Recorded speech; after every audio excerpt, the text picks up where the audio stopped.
ابوبکر صدیق خلیفۃ المسلمین ہیں، اور عمر بن خطاب کو شک ہوا کہ یہ فجر سے پہلے کہیں نہ کہیں جاتے ہیں. تو جب انہوں نے ٹرائی کیا تو رات کے آخری حصے میں ابوبکر صدیق نکل کے ایک حجرے میں جایا کرتے تھے، اور وہاں جاتے کچھ ٹائم گزارتے اور واپس آ جاتے. تو عمر بن خطاب کو شک ہوا کہ یہ کیا کرتے ہیں، کیوں کسی حجرے میں جاتے ہیں. تو جب عمر بن خطاب اس حجرے میں گئے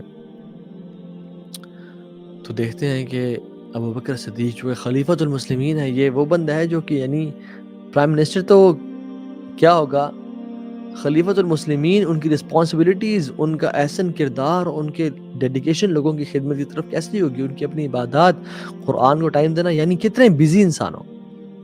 لیکن وہ بوڑھی عورت کے گھر میں جا رہے ہیں، اور وہ کمرے میں دیکھا ایک بوڑھی عورت اندھی ہے، نابینا ہے، اور کونے میں بیٹھی ہوئی ہے.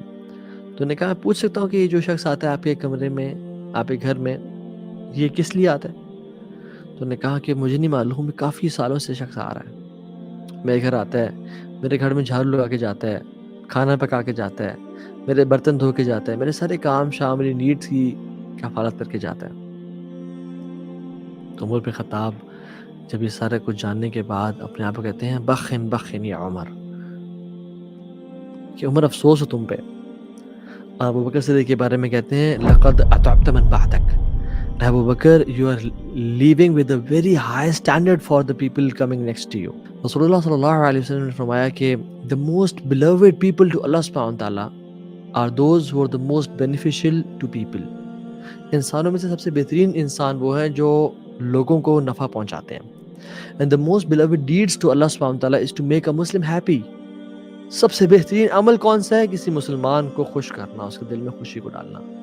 Or to remove one of his troubles, or to forgive his debt, اس کی مصیبتوں کو دور کرنا، اس کا قرض معاف کر دینا.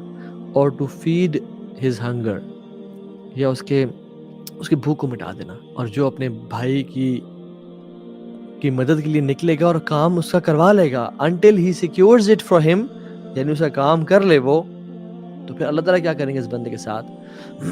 then Allah subhanahu wa ta'ala will make his footing firm across the bridge on the day of judgment when the footings will be shaken.